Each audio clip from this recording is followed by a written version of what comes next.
Good evening, everybody. Today is Yud Gimmel Tishrei, and we are starting to learn a Maamar from the Rebbe Maharash, whose Yortzeit is today.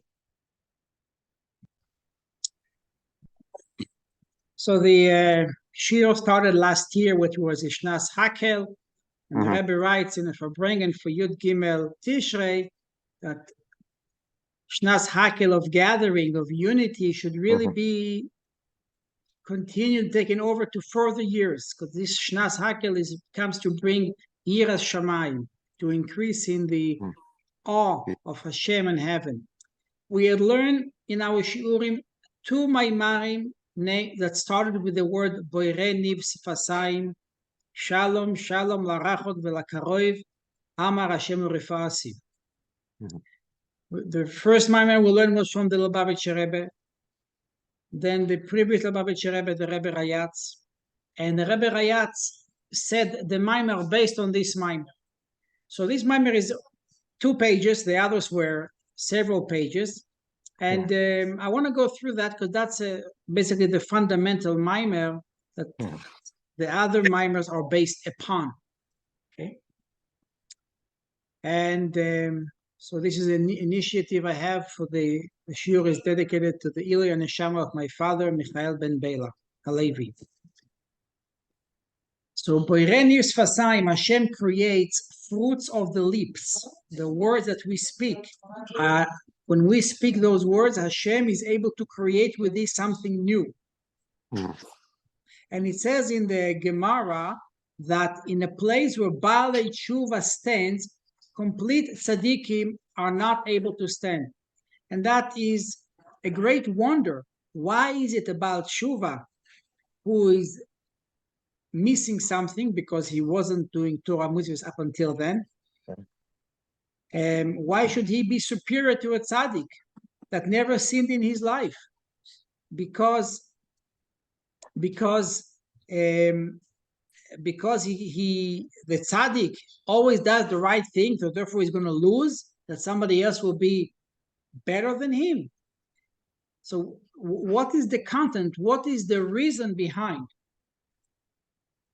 And the Rebbe Maharash, Rav Shmuel, says like this. He says in davening, Slach lanu avinu ki chatanu, forgive us our fathers because we sinned.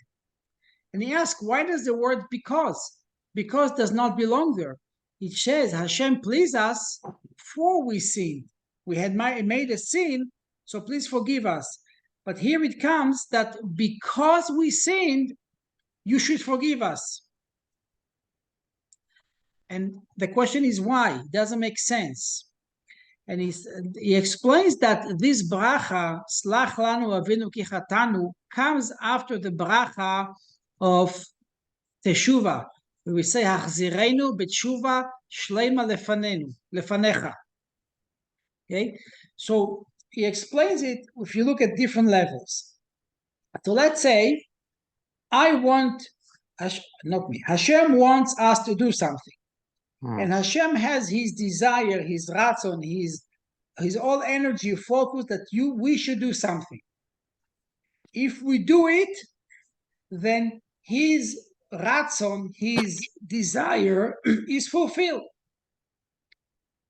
If we don't do it, meaning we're doing the opposite of what Hashem wants, his desire, his ratzon goes away. So if his desire goes away in doing a mitzvah, if his ratzon is not being fulfilled, in a way God gets angry. Because it's not really he gets angry because what we do doesn't really influence him. So isn't that if we do something wrong, Hashem gets angry as if we destroy the world? We did destroy the world. Hashem is going to run the world the way he wants. But what is missing is his ratzon, is his happiness or gladness with what we do the mitzvahs. Now, when a Baal Teshuva says, I'm sorry, I made a mistake, I want to fix it, he is unable to withdraw into the world God's happiness and desire anymore. because it's no longer there. You went against the desire of God. So what are you able to accomplish?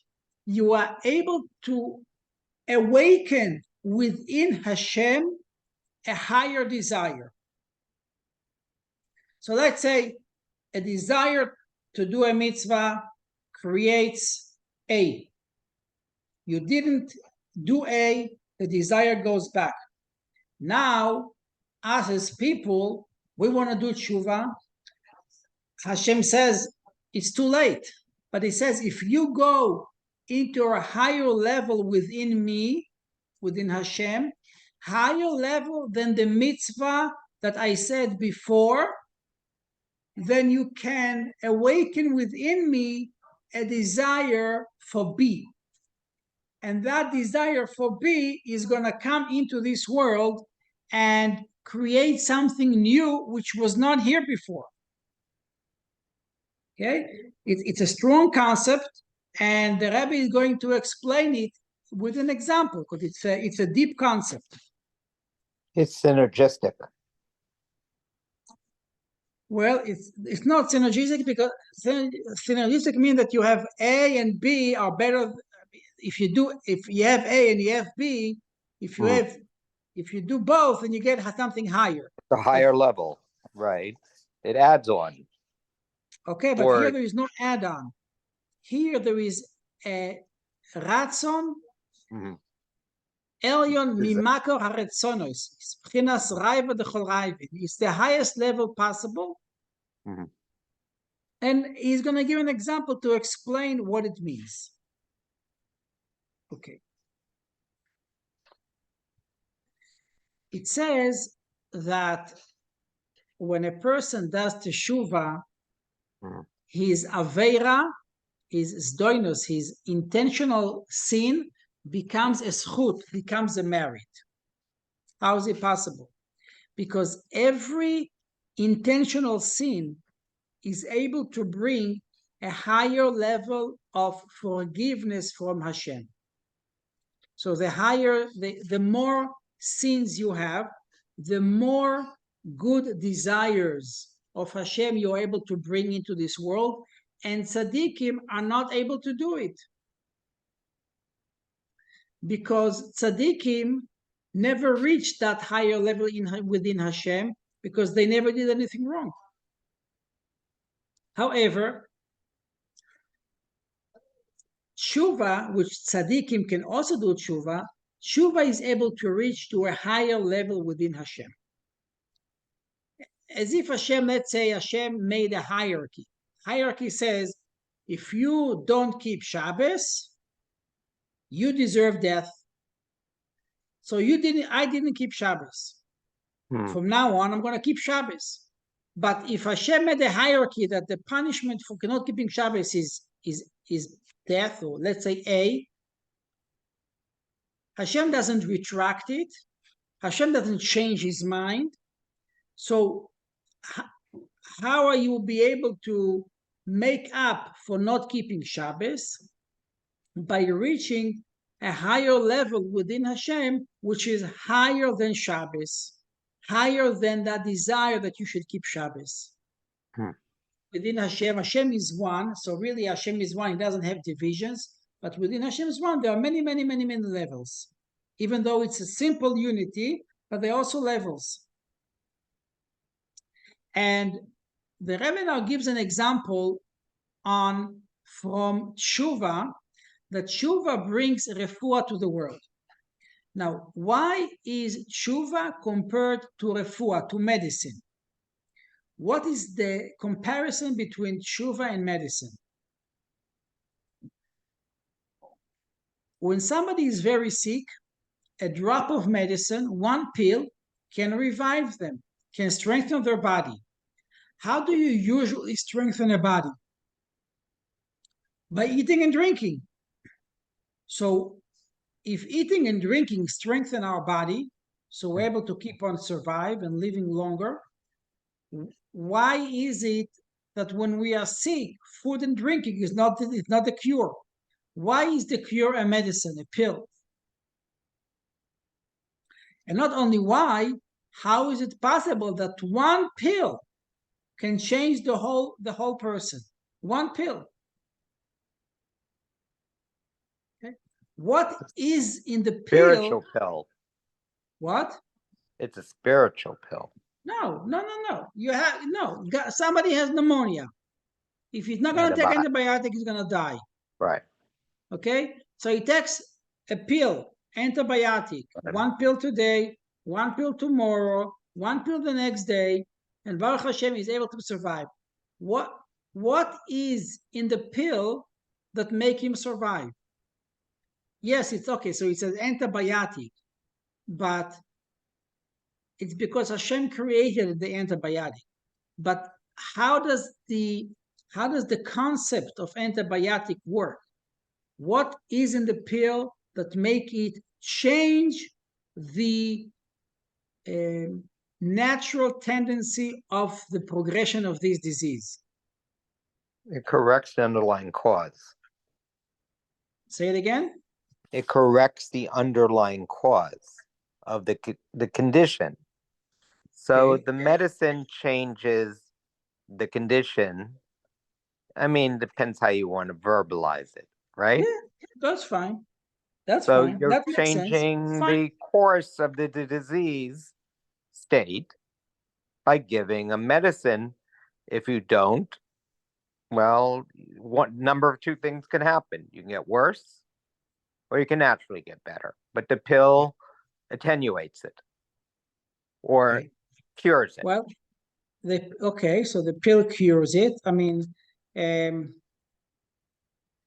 pill actually does not cure it. The pill assists the person to overcome the disease. Yes, together. Okay, so to understand that better and to understand the concept behind it, why did Hashem make that a pill is going to do it? Why not saying a prayer and Hashem is going to heal you? Why do you have to consume a pill? So here is the answer. The pasuk says, "Ki lo al alechem levado yichya adam, ki al kol motza pi havaya yichya adam." It is not on the bread that we are surviving. It is on the words of Hashem that we are alive.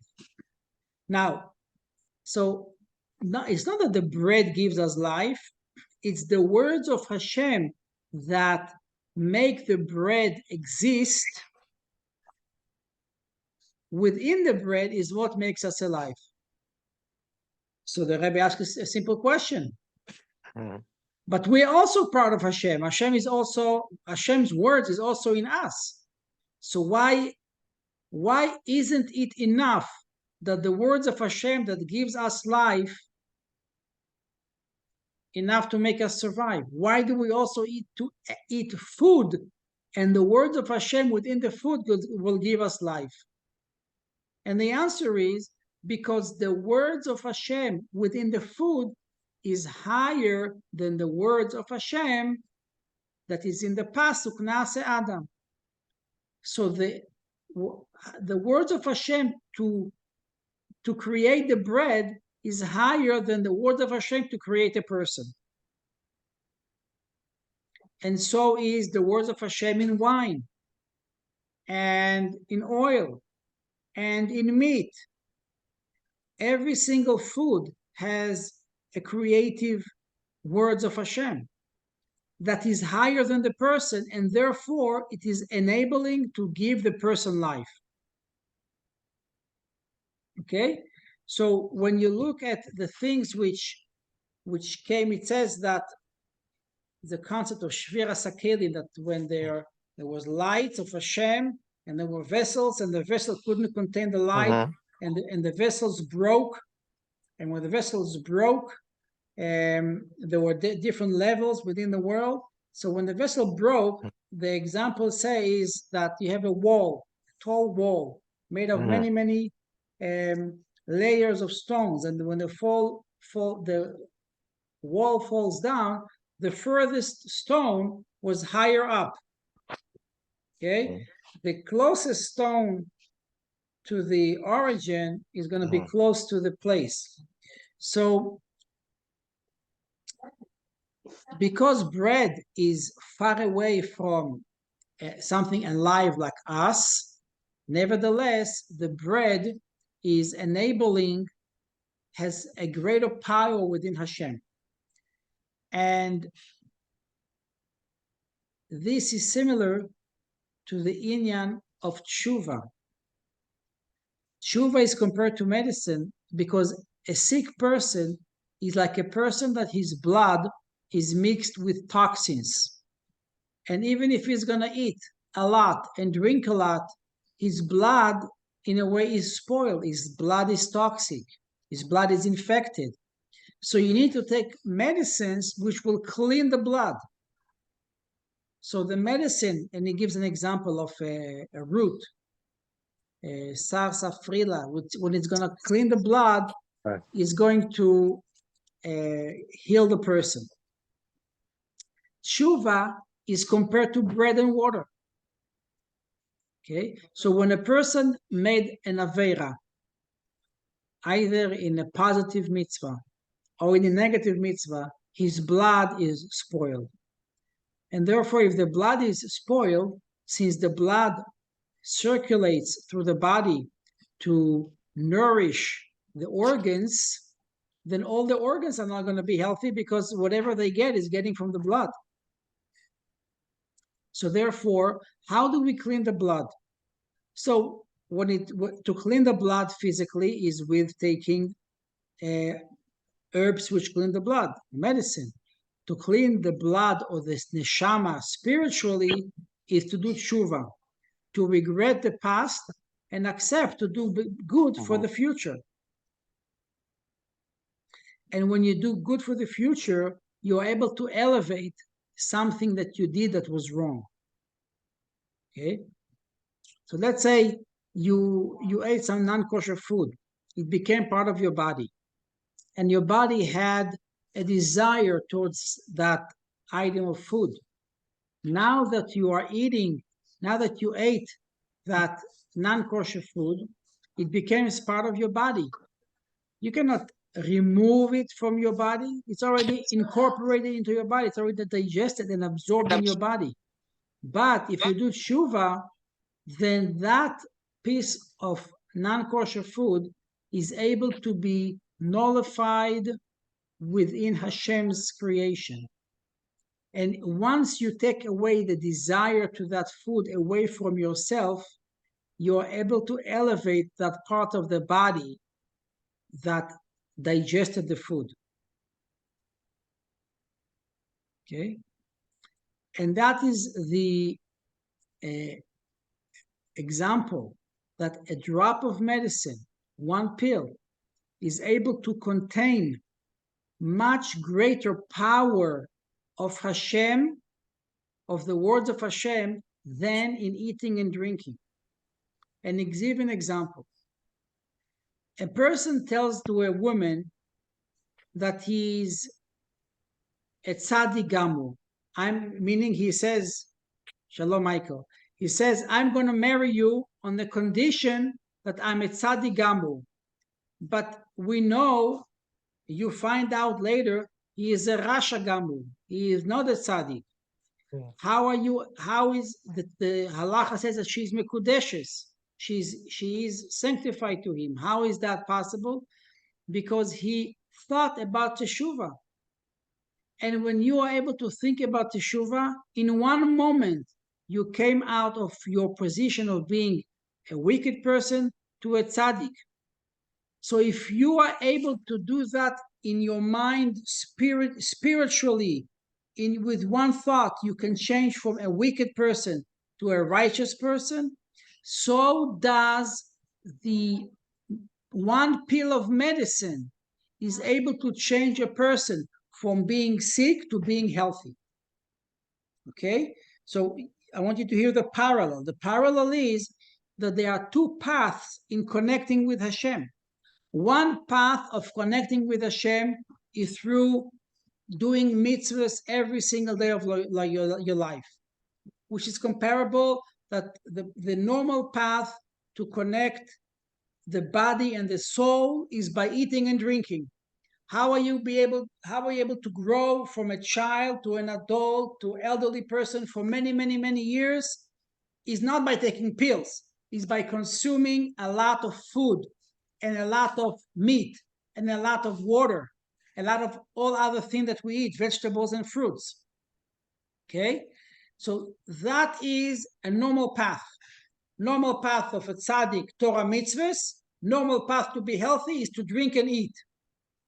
However, there is another path, not a regular path, a path where a sick person who there is a danger of death and a pill or liquid or medicine is able to change them from a deadly sick person to an alive person, though he will need afterwards rehabilitation.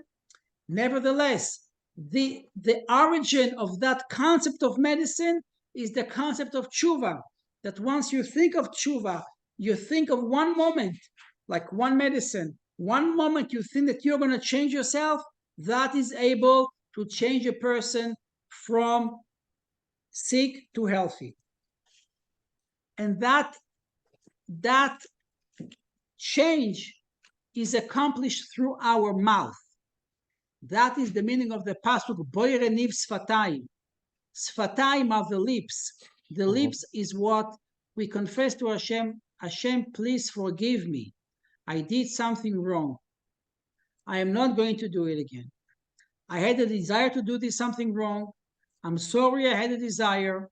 I had an attraction for something. It was not right. I'm removing it away from me. It's only in your mind. You didn't act on it yet, but you are accepting upon yourself to act on it. And that words that we take out of our mouth is what is going to change, and to change us by doing tshuva and make us baal tshuva, and to somebody who is sick to make them healthy. What are those words that can make a sick person healthy? In this Maamar, the Rebbe Maharash, who is yours at least today, said it is the words that are in Tanakh, are in Torah, in Nevi'im and Kesuvim, that when you speak those words that speaks about Teshuva, they will make you change and be healthy. And the Frierdiker Rebbe, in his Maamar, which we're not going to learn it now because we learned it before, but just to say a few sentences about it, says and gives a comparison that there is the machshava, dibur, and maise. Machshava is the thought, is the concentration, is the attention to think only good things. So let's say right now we are only focusing about Torah, right? So for a few minutes we're able to concentrate and not be distracted by different things that are around us. Now let's say we'll say, okay, we just did it for 20 minutes, let's do it for 1 hour, or for 40 minutes, or for an hour and a half. Let's concentrate on the right path for longer and longer. So if you can do it for a few minutes, you can do it for longer periods of time. Okay, that's in Achshava.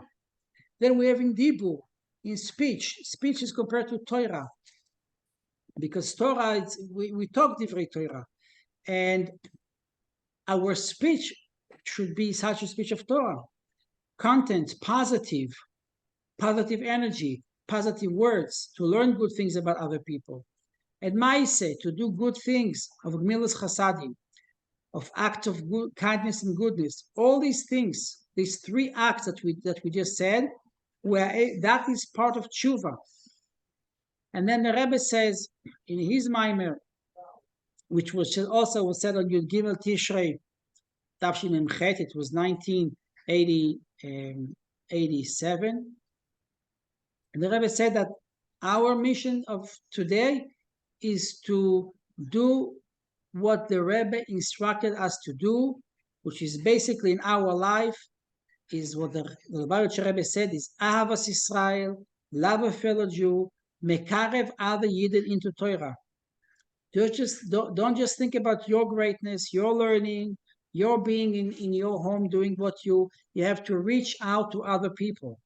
And the Rebbe spoke about it many times. And obviously there are things like to buy an extra set of lulav and esrog and give it to a doctor or to a friend, to a neighbor, do mivtzayim, do acts of goodness with other people to give them to do the mitzvah. But the Rebbe said, when you transform your life to dedicate yourself to the work of the Rebbe, this will bring you Refua. And Refua not just to you, but to the world itself.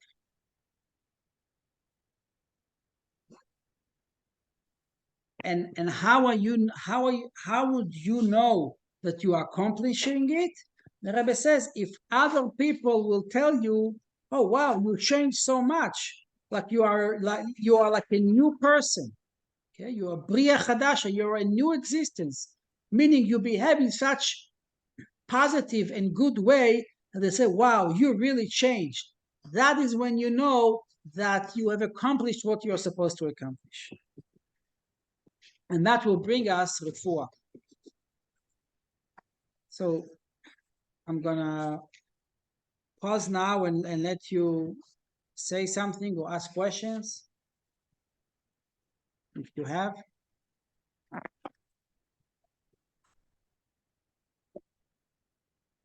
No?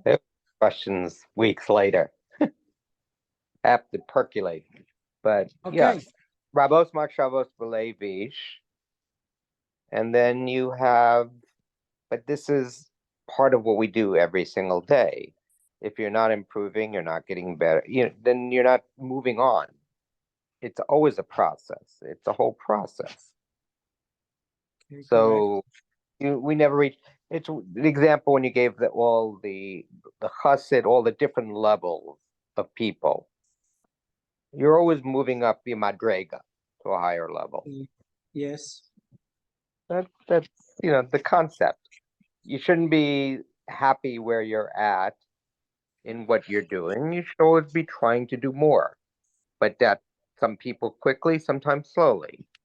Yeah, okay. I mean, fine.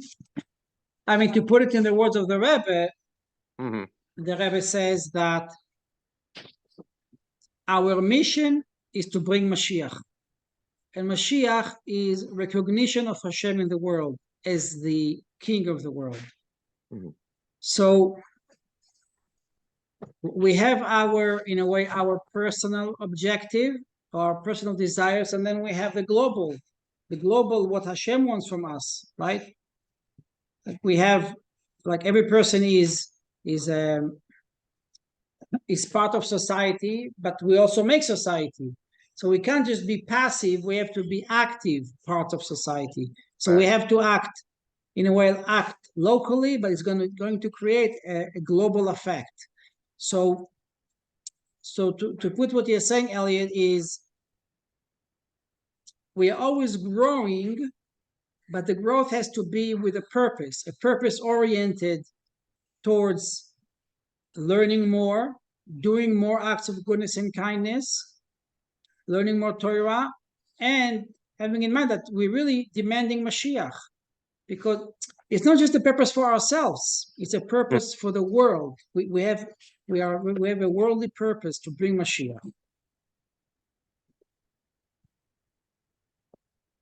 Well, that's very, but look how many people you need to do that. It's not one person, the entire community. And we influence the community. So everything we do has a multiplying effect on the next, which multiplies the next one. It's like, it becomes exponential. That's the idea. That's where you're going, your small little atom becomes a whole fusion reaction in order to have explosive kindness, mindfulness, whatever, you know what I'm saying? But you're just here for a bit of time and to do that. Okay. That's my thoughts. Okay. Okay. So I want to wish you a happy Sukkot. Gamken. Next week, if we can do it Thursday night, we'll be in the sukkah. So mine is already built, but the sukkah is also bringing the idea of achdut, of unity. Right. That the sukkah unites us, it surrounds us, and it equalizes the most righteous person and the simple person. They both fulfill the mitzvah of sukkah in the same way, just by sitting in the sukkah. And also, can you see the sukkah? I see a beautiful sukkah. Beautiful sukkah. Wait, what I find interesting in Chabad is that they don't decorate the sukkah. Yeah. Because the sukkah is so beautiful for itself. Very interesting concept. Right. Yeah, the Rebbe said that sukkah is like a mitzvah. Mitzvah. Yeah. No, it does. Yeah, there is a point in either. Not to decorate a mitzvah. We don't decorate our tefillin. It's a mitzvah by itself. But the idea of a sukkah is called makifin de bina. It's makif. It surrounds the person. It relates to our bina. So it gives us extra learning and extra energy, extra life, which is very, very high level. And that's what the Yidden had in the Midbar, and we're having it now in Miami, New York, Montreal, Eretz Israel. We should all be united with Mashiach, with all our loved ones, my father, everybody who has his loved ones. We should go all together with May his Mashiach. neshama have an aliyah. Amen. Michael, Chag Sameach. Chag Sameach. Sorry, I missed the beginning again, but Okay. it's always, Are you coming I'm always to on Miami? the run. Are you coming to Miami for your parents? Not for now. Not for now. Okay. Okay, next time you come, you let me know ahead of time. Yeah, sure, I'll let you know. Okay. Chag Sameach. Okay, I'll be back on Monday. Happy Sukkot. Okay, bye-bye. Thank you for the shiur. Okay, thank you for the share. Thank you for the show.